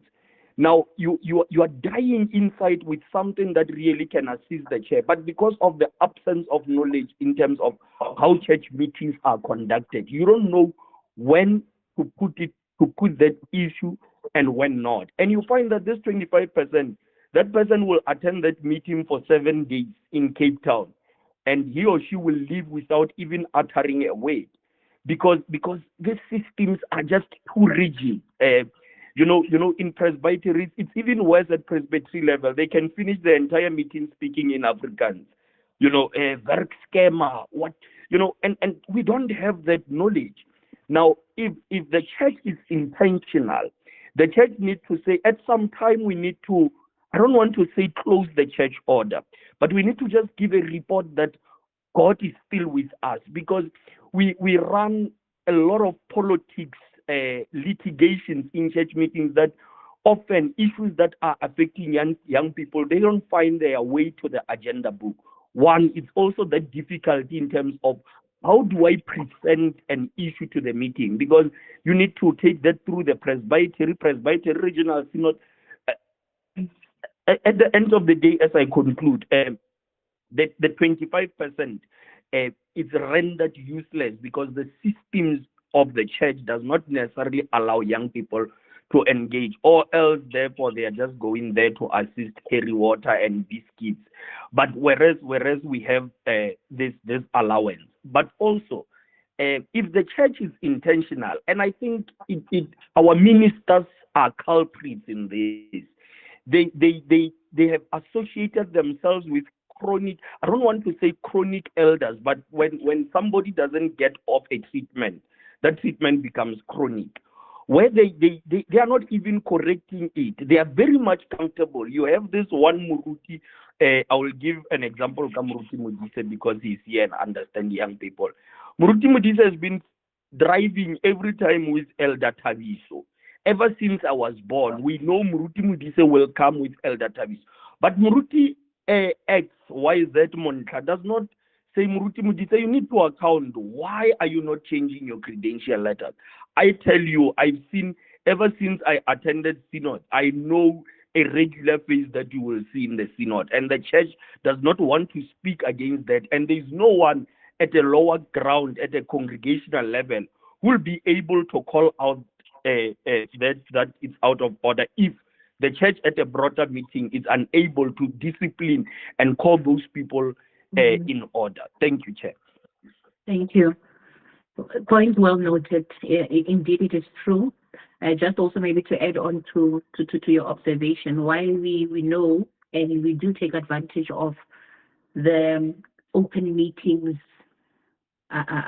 policy that we have to say that all our church meetings are open unless they are predetermined to be due to sensitive discussions. It's not easy to be impactful in an observer status. Muruti did mention that it depends on the person sharing.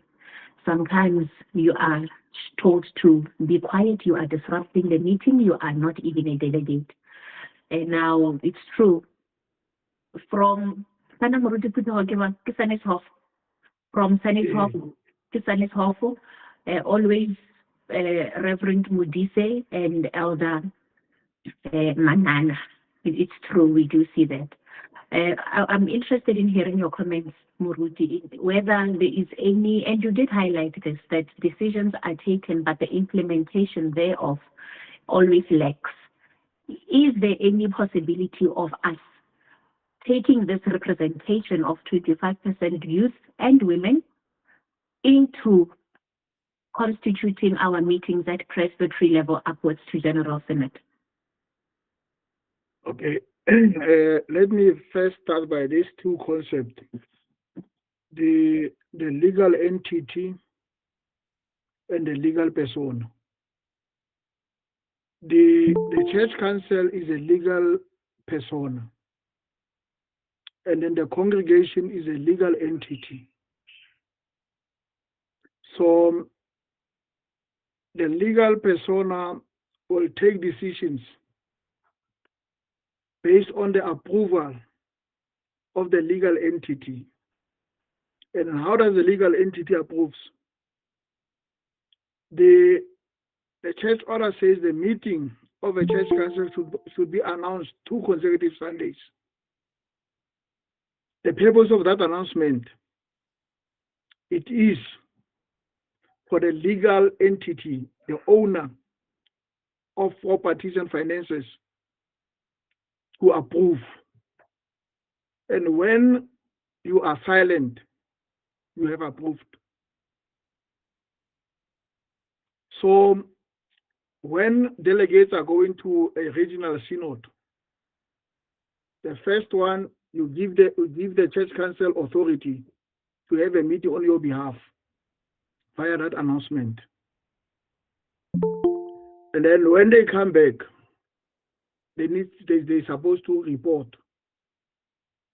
And then in the report, you'll notice that Elder Modise and Reverend Pearl, they attended the regional synod. And then if these people can go for the next time, then you need to object as an individual from the legal entity. We are living these things, and then we will be questioning them. Even the church council that has stayed for 4 years overstayed their welcoming. It's us who leave them to overstay their welcome. They will announce that there will be a church council meeting, and then they have finished their 2 terms.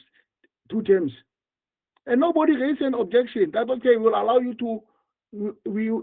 I'm objecting your meeting, and we give you only a chance to meet to decide on the election of the new church council,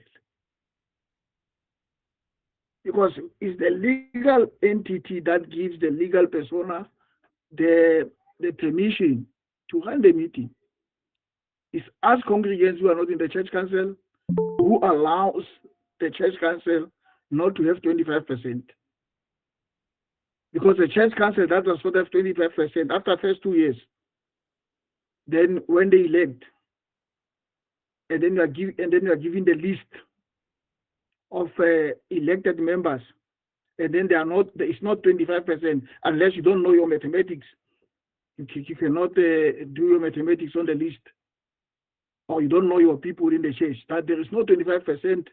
We object this list on irregularity, because there is no 25% of youth, there's no 25% of women. Then we are the church council, the presbytery, the regional synod, and the legal persona. We are guilty as charged on these matters. No, definitely. It's true. There's always that issue of objecting and again being met with the resistance. But you are right, Muruti. We are allowing these things to happen. We are allowing these elders to not rest. We are comfortable that they are. There's one. I'm always surprised that as long as I can remember, he has been the treasurer of the church council. This is now almost for 30 years. But yes, we are out of time. Prof, I see Brother Mehabo is back again. Leader? Yeah, man, sorry. I hear Prof, I agree with him. But I want us to come down from the academic level and the understanding of the church order. And really, the situation that is happening at congregations is sad. And Prof, you speak it so nice that the church allows us a space to actually raise our voice. But there is no that space, because when you are at congregational level, there's a member of parliament called Make. He once said in the ANC they have all professions. They have doctors, they have lawyers, and he said then he said Lena DA lawyer. But what I'm saying is, Prof, it's just too difficult at a congregational level. I'm talking of a congregation in Zingi somewhere in Guyana, where you really come in and raise those issues. They call you disruptive.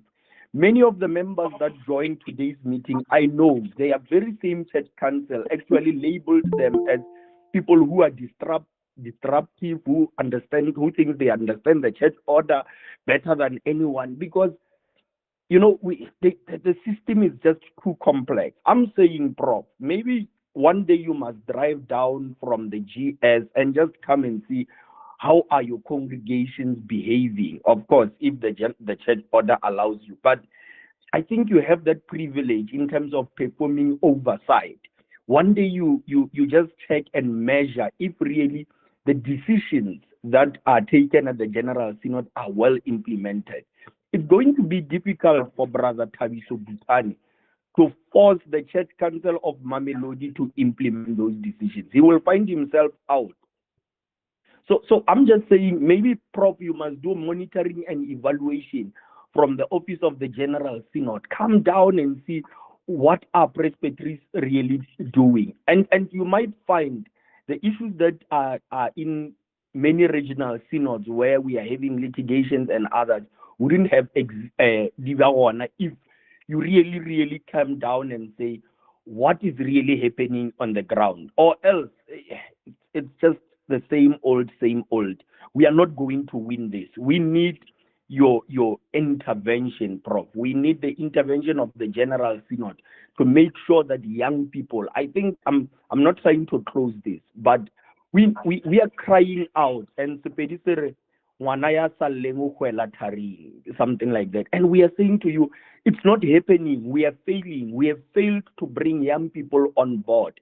But come down and check your KPIs if really the people that are supposed to manage the church are managing it in the correct fashion. And you will leave with a report to say that the decisions that we take in Stellenbosch, we are just passing by time and on holiday because they are really not being implemented. Thanks. One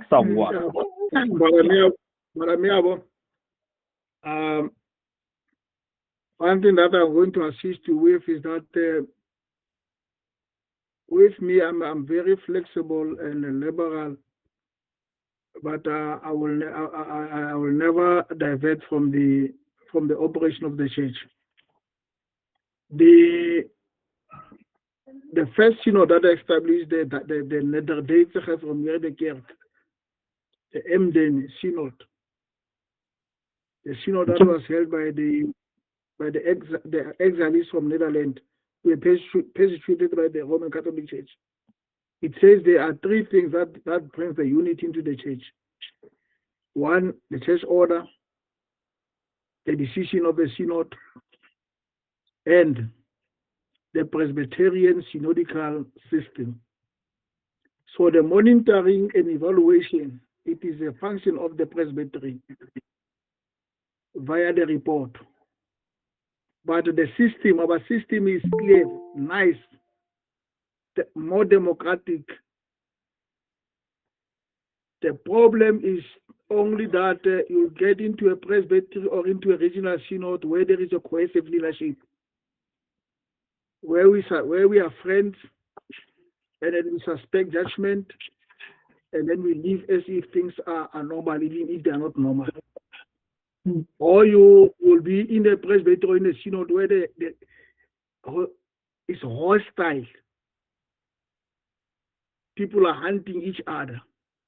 Therefore, nobody wants to do anything for anybody because you'll be in trouble. But this is your church. We become very happy when you leave because we'll not have a problem. But to leave is not an option. Even silence is resistance. Being there, being silent, and knowing that you are very vocal, then you just become silent, and then you don't do anything. You must not forget I'm a comrade before I become a minister. And then you become disruptive. That's the only way to call this church. But at the church meetings, there is no way that we can engage for more than 3 minutes, or you will talk 2 times, more than once in a point. And then, unfortunately, I repeat, we are not doing enough in terms of equipping and empowering our people in terms of the decisions and how the decisions are taken and how they are processed. Yeah. No, thanks, Muruti. We have got some comments here on the chat group. They will threaten us and say that we are afraid to speak. Muruti, this is with regards to the objections that you were mentioning. There is another one from the DKD. One cause of URCSA being led by old people is that we cannot expect a youth to object for the re-election of Ndate X. The youth would rather leave. Another one is that if URCSA does not have a more radical approach to youth empowerment in the church, it runs a risk of being irrelevant. What is the radical program that will create true youth inclusivity in the church? Muruti, these are all practical instances. Like Mehabo is saying, it's easy for us to talk about the governance structure that is there, but we know it's been told to us a couple of times for a resolve. Can I respond from the number one? Okay. if you speak and then people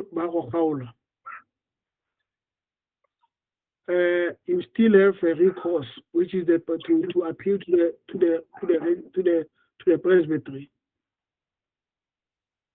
and in the presbytery take the decision in their life because they are friends with them. We still have the recourse to appeal to the regional synod. And then if the church operates normally, the church will see that this discipline was placed under an unjust manner. You must understand that these old people, they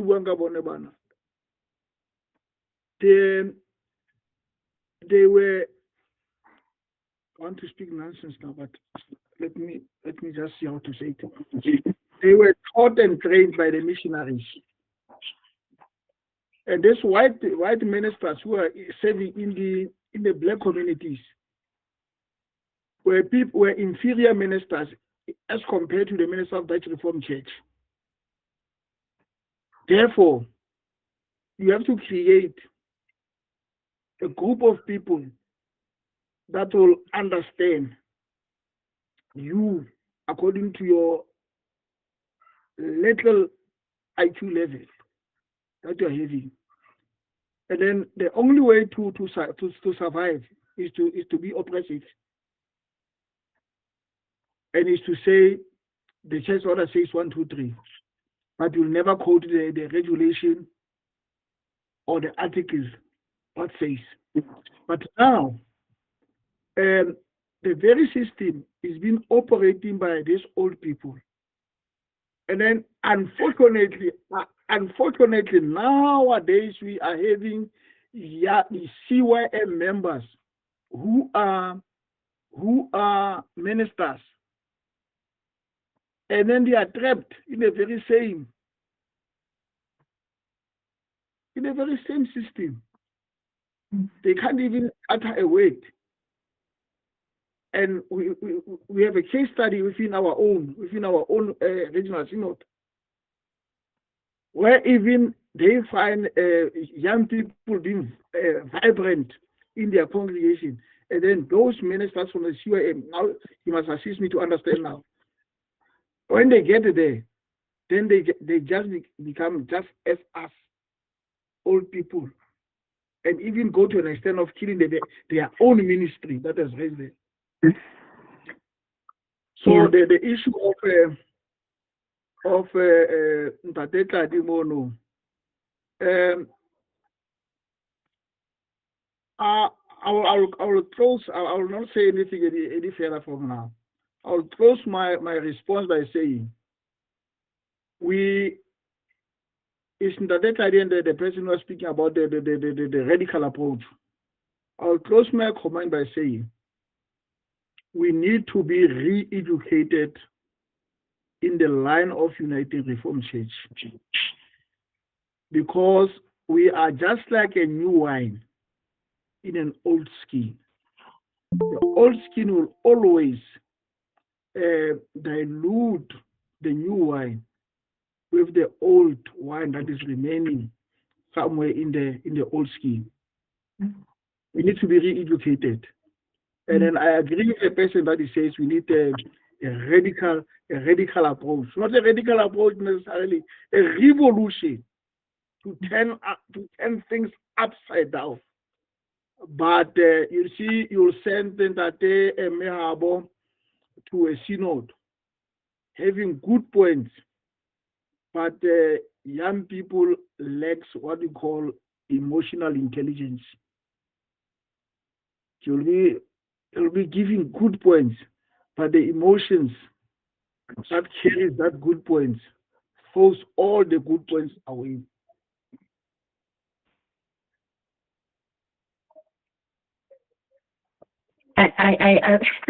We could debate that last one about emotional intelligence, but because we are out of time, I would not want us to inconvenience the CEC any further. In terms of the objection and the hierarchy of escalations that you have indicated. Again, it's a question of to what end. We've seen how members are easily victimized. We have seen it. We have seen how members have been pushed out of the church because they are standing up and being vocal and saying, not on my watch, which is what we are being encouraged on today, to say we should not allow things to go wrong while we are watching. But really, to avoid Moyahabo representing the branch or the congregation at Synod again, is it worth me writing a letter to the presbytery, being called to a meeting, being questioned, writing another letter to the region, being questioned, and it becomes, you are labeled as a problem. And while the process may exhaust you, you will end up withdrawing yourself from the process and maybe eventually from the church. But all the points are taken, well noted. I want to check. We are 15 minutes over time. Brother Pule, are you still here? Maybe to assist you, this church was born out of problematic people. Some Buddhists and others were problematic. Therefore, you need to sustain it, being problems, so that this church must be sustainable.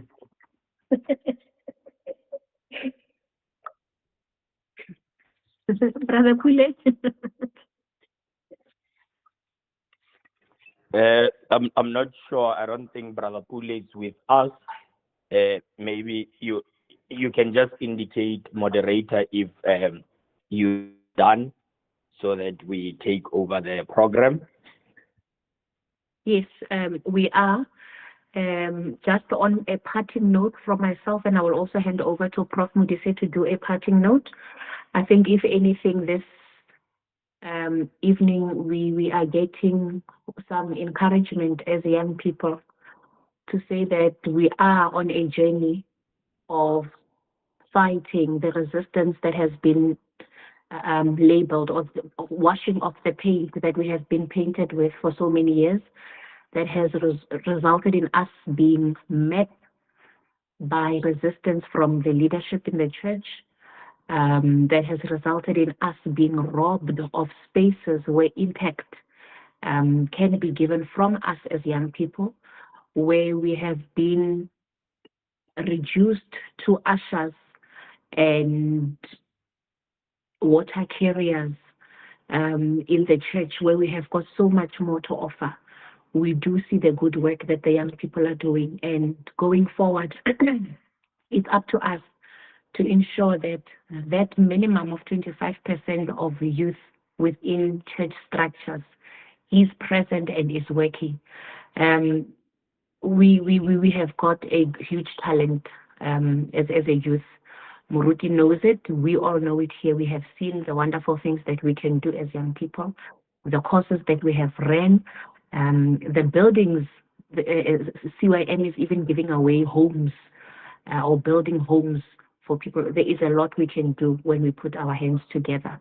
There is a comment that is very crucial that was made by Tolu Pilani, to say that the issue is that we fight amongst ourselves, that we don't carry each other's ideas with grace and with support. And that is maybe what weakens us as a collective of young people, and that makes us or our ideas not hold water. But as a parting note, let us not be disheartened.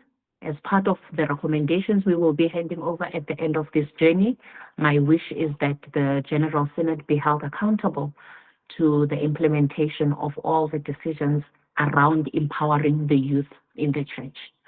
Thank you so much. Muruti, any parting words from you?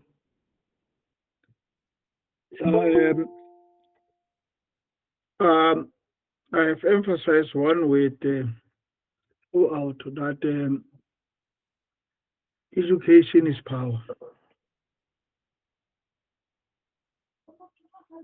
Education is power. Let us go out of this conference and go out and educate our own parents. Some of these old gods are our fathers, are our mothers, are our sisters.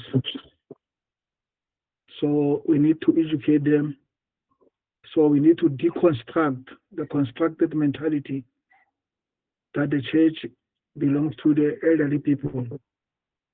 I have a belief that a church without the youth is a dying church. A church as a community of believers without youth is not a community, because I've already alluded to that. A community is a community of believing, the living and the dead, and those who will be born. So in between those who will be born and those who are living, there is youth. So it is a community. And then we are a family. Everybody contributes in the family. In each and every family, there are two types of people: the useless and the useful. And then the useless are not always useless, and the useful are not always useful. Those who have money, when monies are needed, they'll be useful. When the cow is there or the wood is there to be chopped, then those who were rendered useless during the contribution in terms of money, they will slaughter the cow, they will chop the wood, and then they'll be more useful. And then those who are useful in terms of contribution, they become useless. So nobody's useless in an African context. Thank you. Thank you so much. Thank you so much, Moroti. We really appreciate that. Leadership of the Central Executive, I would like to hand back to you. Thank you so much.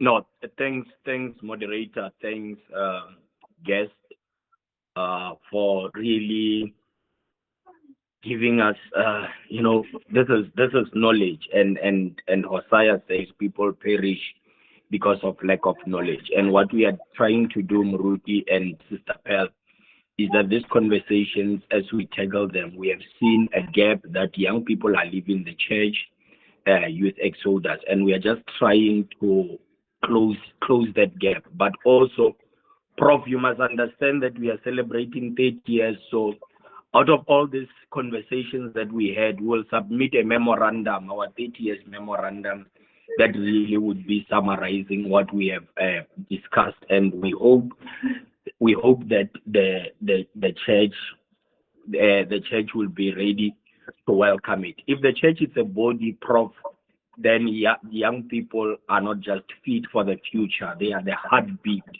And to silence the youth is to weaken the church or to weaken the church's voice. And we believe that as we close this important discussion, let us remember that giving youth a voice, it's not about formality. It's about faithfulness. It's about trusting that God really still speaks through the young people and still moves through their hand. And he's still building his church with their energy, vision, and courage. And to the young people, even David was able to fight Goliath. So if at some point we have the Goliath before us, let us continue asking God for wisdom and strength to fight this Goliath. And as we fight this Goliath, we are saying that Nyimbile ayawe yashkwembu. This battle, young people, does not belong to us, but to God. And we believe that through this conversation, we will move the heart of our leadership, and they will understand that youth engagement is of quite paramount importance. So I'm going to just allow Brother Loazi to extend a sincere vote of thanks to members of the meeting and our guest and moderator, and also to share our announcements. Then we will be handing over to Dr. Manana to close with a word of prayer.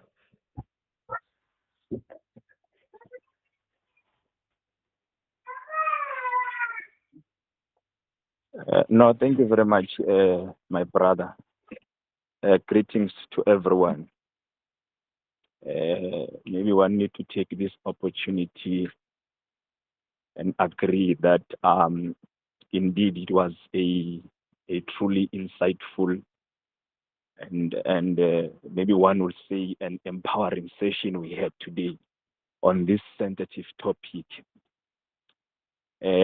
Much has been said, Brother Chair, but we need to agree, Puri, this was a sensitive topic that is currently affecting our members within the church. But we thank God with this powerful discussion that we had with our moderator, Sister Pearl, and the guest, Professor Modise, for guiding us in this meaningful discussion. Let me take this opportunity also to extend our heartfelt gratitude to all the members of this ministry who joined this session today, and all the members from different ministries who take an opportunity to join this session. May God bless you, brothers and sisters. And also, Chair, maybe one need to state that our next session will be on the 18th of June. Our next topics will be on the church and law. It's the church and law, if I'm not mistaken, Chair. Please correct me. So we encourage all the members of the church and all the members of from different ministries to join or to participate in our next session. Thank you very much, my brother. Thank you, Brother Lwazi. Maybe we must also say where the session was also being shared live on Facebook and YouTube, and thank you for our viewers at home. Brother Dr. Manana, may you please close with a word of prayer. Let's close our eyes, brethren. Father, we thank you for this opportunity. We thank you for the central executive that you have given them this wisdom to organize such a platform. We thank you for our guest and moderator today, for the wisdom they've shared and everything, Father, that we've learned for them. We thank you, Father, that you are always a God, and we believe that, Father, this church is yours, and you, Lord, you're going to lead it and make sure that young people have a voice in this church, and you will raise young people, Father, as you said in your Bible, that young people will prophesy and see dreams. We believe that these young people will lead this church, oh Father, and we thank you for expressing this and putting this in our hearts. We thank you, Lord. Continue to bless this church and these young people. In the name of Jesus Christ, we pray.